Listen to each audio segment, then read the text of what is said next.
course of my career and my life, I've experienced various milestones and accomplishments that has drawn external attention, either from social media or print media, or more importantly, my mother's extensive WhatsApp network.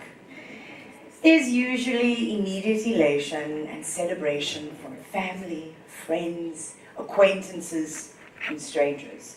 So many strangers. I remember driving into a mall one day and a stranger rolled down her window after one such public announcement and shouted, "We're so proud of you, we're rooting for you." And so many messages like this were coming my way.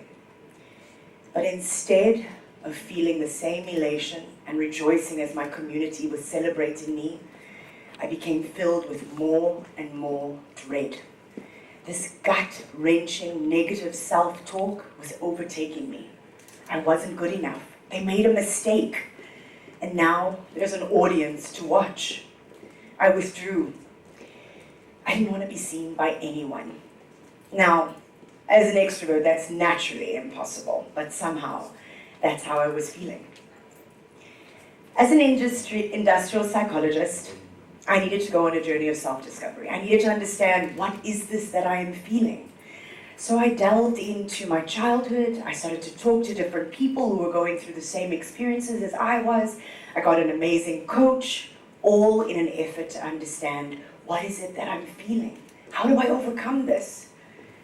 And soon, like any industrial psychologist would, I self-diagnosed myself as experiencing imposter syndrome. I want to ask you, have you ever experienced what it feels like to dismiss your success as being mere good luck? That you were at the right time, at the right place?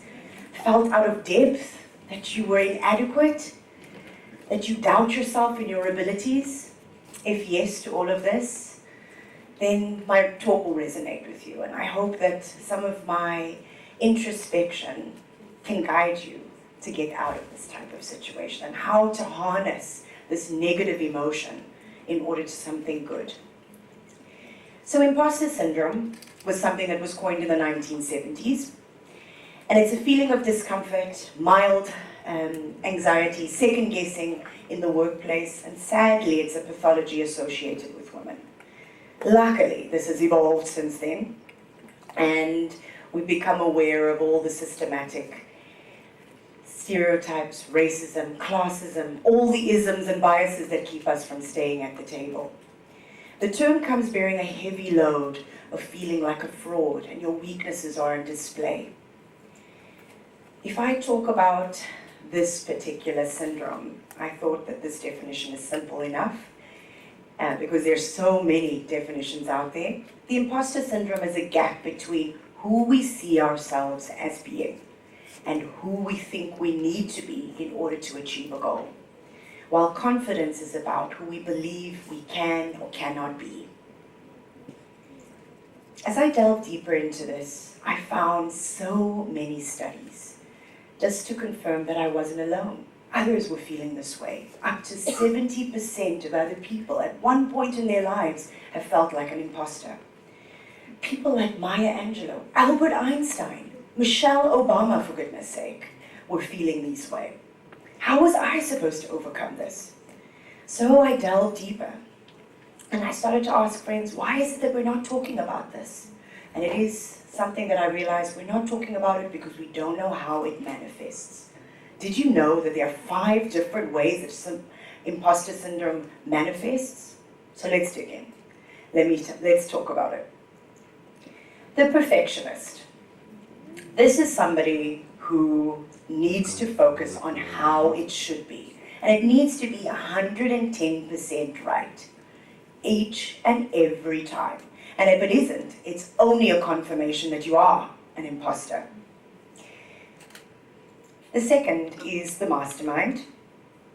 And the mastermind is somebody who needs to know more. And they tend to look at the experienced individuals in the room and they say, why am I not there? Why am I not achieving what that person is achieving? The next is the expert. The experts strive for more. They strive for more knowledge, more experience, and even when they achieve that success, it's still not good enough. The soloist believes that everything can be done themselves. They prefer to do things without asking. I mean, if you're going to ask, it's only admitting that you are a weak person. The superhero loves to take on more responsibility, cannot say no, and usually is juggling so much that they overexert themselves to a point of overexhaustion.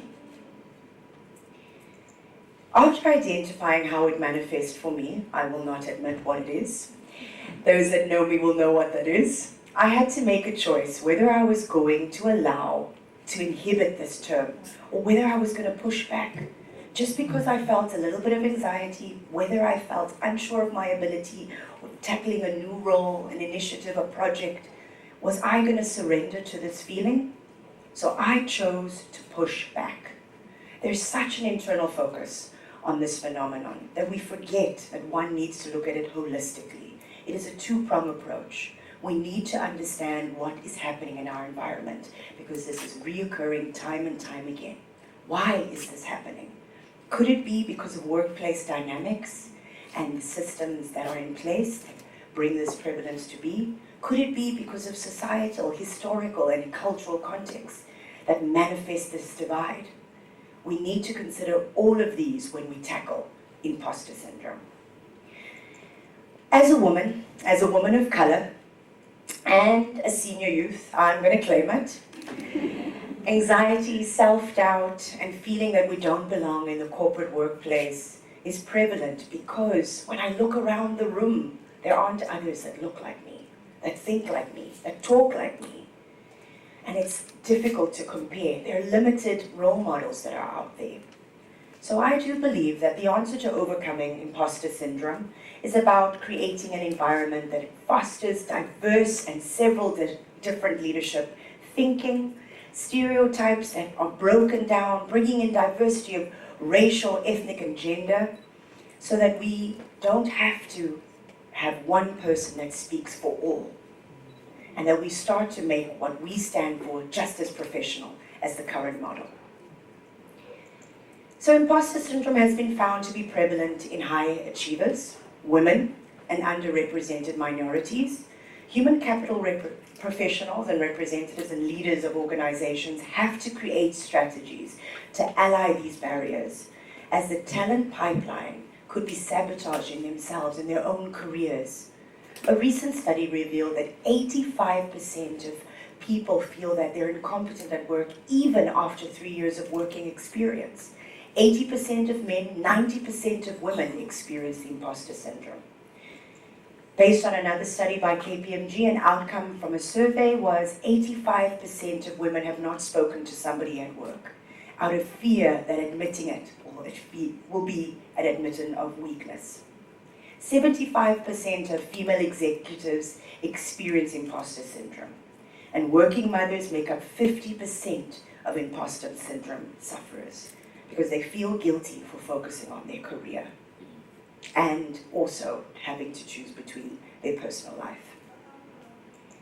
Another study advising human capital professionals and leadership to curb these experiences and to ensure that focus isn't on individual level alone has highlighted possible solutions through participants' responses. These are that we want to understand that we have a positive and helpful feedback loop, ways of talking about our performance when we're doing right, when we're not doing so well, creating an open environment to discuss these challenges, introducing tools such as coaching and mentors, and lastly, making sure that you're providing accessible mental health services and not being ashamed to pick up your hand when you don't feel like you're that strong enough to get through a moment. With this in mind, how I have actively worked on my imposter syndrome and overcoming this is putting my head down, letting my work speak for itself, not talking about how it won't work, but making sure that I do what is necessary so that I can silence my self-doubt and rise. Here are some other things that may be of assistance to you in the room. So I need to make sure that I'm learning from others, but don't lose yourself in the process. Don't be blind to others' journeys, but their failures don't necessarily have to be your failures. You've got to do it your way. So stop, pause, and internalize the success. Many of us have a default of, after a successful accomplishment, we rush into what could we have done better? What is the post-mortem? This was wrong, that was wrong. We don't stop and pause and celebrate those moments of success. Another thing that we're quite guilty of doing is when a compliment comes your way, you don't believe it. You don't perceive it to be true. We need to start realizing that somebody doesn't need to take the time out to compliment you. It is an accurate reflection of their experience. Your competence, my competence, have to be different. They have to show up differently. The difference does not have to be a confidence killer. We need to build teams, friends, communities that we surround ourselves with that are different, to challenge us, to make us great.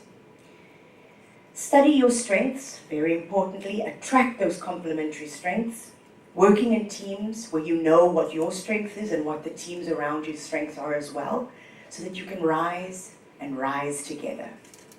Building a community where you can be vulnerable so that you can be strong. You need to find a safe space to externalize this anxiety, this negative self-talk, so that you can have some perspective and realize what is true and what is in your head and in your heart. So, it's okay to feel out of your depth. It's even okay to feel scared. It's even okay to feel anxious. But what's not okay is to be paralyzed by it. So rather, use this negative energy to propel you forward. Try to turn it into good. Convert it to motivation. So the truth of the matter is, I can't stand here and tell you that I've overcome imposter syndrome. I'm having a major flare-up as I speak. But it's about being aware of it, using those coping strategies, clearing those barriers that I put before myself, because that is that. I have put them before myself.